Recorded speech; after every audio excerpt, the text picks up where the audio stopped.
my gosh, I'm Kate, this is my booktube, and I'm here to talk about the movie adoption of Vampire Academy.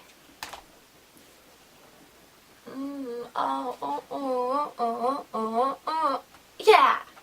So, I go to Walmart and get this movie as soon as possible. Which means the second day, because no matter how many times I yelled at my dad that we need to go to Walmart the day before. Well, we don't need to go. I'm like, yeah, we do. The movie just came out on DVD. I've been waiting. But, Dad, I need it. So, I go the second day after my music concert because I am part of chorus because I need to do music, no matter how much the music teacher hates me. So, we get the movie. The first thing I think is, the cover's not as bad as I thought it would be. See? This. I was really thought it was gonna be that picture that they kept popping up where the two girls are walking forward, and I'm like, a little melodramatic, don't you think? And this one, they're just like all staring at the camera like, we're bad. Awesomely bad. I can't say that word that everyone would probably want me to say. Can I say bad donkeys? Yeah, well, they look awesome. Oh, yeah. And, oh my gosh, I wasn't sure how I feel about Dimitri in the movie, but that actor in that picture right there, oh, yeah. So, it made me feel a little bit better. So, let's talk about things that I liked about the movie. One thing I liked, it was a lot like the book. The storyline was pretty equal to the book. There wasn't a lot of change, which I liked. It wasn't like with the other movie adaptations where they change the lines all around everything that happens and they ruin the whole thing. I'm talking about you, Percy Jackson. No, this was great. This was amazing. I loved it. It definitely had the whole fan feel, like a fan would have made this, because it is a lot like the book. These amazing books I love, so good job! Now I just need to get the actual books on my bookshelf, because I got this. Now I need the actual books. I should put a shelf up just for my movie adaptions. I have a good amount. So, another thing I liked, I loved Rose's, like, talking. She didn't, like, stop every time she made a joke and let you listen. She would just keep going like it was part of the conversation. Come on. It's not a big deal that she said that, even though it was hilarious. She didn't really put a lot of thought into her jokes. They were just out there and they were perfect, but they wasn't a big deal. She just said them and kept going. That was cool. Now, when I first thought about this movie, I wasn't sure if I was going to like it because everyone was like, the trailer looks terrible. I didn't read the book yet, so I didn't know yet what to think. The people like, the trailer is terrible. It doesn't look like it's going to be like the book. The people I listened to on the internet were like, who haven't read this book and hadn't watched the movie, were like, other people think that this is a terrible movie and that they should really work more on what they pick for YA. We're picking the best there is, you idiots. But anyway, but then the actual people who read these books and love them were saying that the movie looked great. So I was excited. I was really excited. And I enjoyed it, but I understand why some didn't, because it was really made for the fans. There's a feel where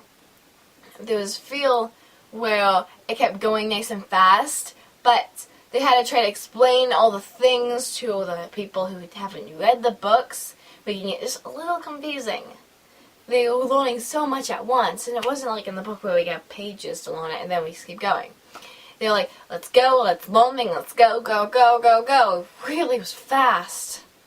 And I loved it, but how many people would really love that? I mean, it was great to me, but to people who haven't read the books, they were probably confused.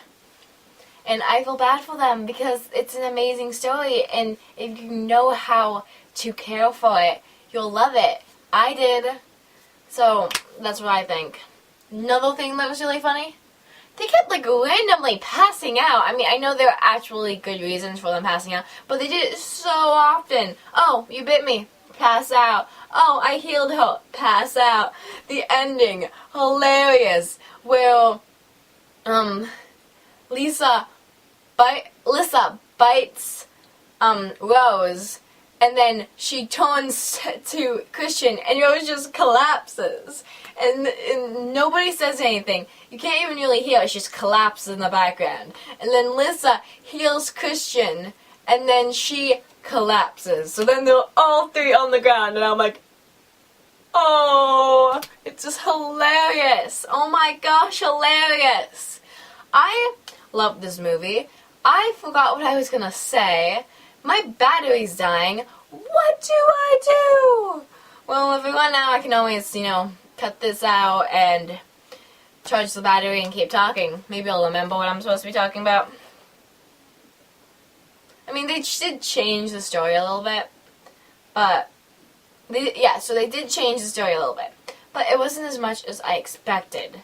And things they did made it funny. You really did have a mix of Vampire Academy book to Mean Girls movie mix, which was cool, especially since the movie was made by the director of Mean Girls. It says it right there. You probably can't read it. But anyway, so what else was I going to talk about? Because I'm going really fast right now, and I have no idea what I'm going to talk about, and my battery's dying. Maybe I should hit pause, but then I feel like the battery's not going to let me go on. And oh my gosh, I just want to keep going.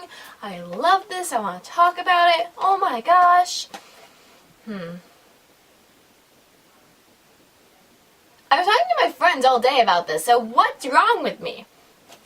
I said I was going to rewatch the movie so I could think of more ideas, but now I'm just going insane. Oh yeah, there were some scenes in the trailers that I saw, and I was like, what do those have to do with the books? Like, they literally looked like they had nothing to do with the books. And then they won't in the movie, and I was like, oh, that was a save, because I was kidding. What that scene that was in the trailer was about, where the principal is, like, on top of a student, and, like, about to bite. Okay, and then another thing that makes me think about, why were they, like, putting sedatives into the students when they were being bad? What was that about? And last thing that I really want to say is the ending.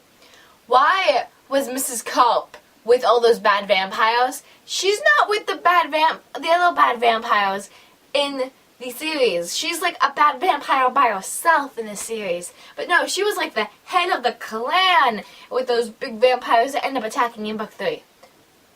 I hope that wasn't a spoiler. I don't think it was. But anyway, and also, if Strigoi are in a gigantic cave all together for so long, to get to book 3, wouldn't they starve? Because they live on blood and they're not near a bunch of civilians to kill them. I feel like that was a pretty stupid thing to put in the movie because they would starve. But, otherwise from that, this was a great book. Well, this is a great book, but it was a great movie. I loved it. I watched it at like 11 o'clock at night last night, so this might not be the best video, but I liked it. I hope you liked it. Comment, like, dislike. I know Judy will, and I'll see you later.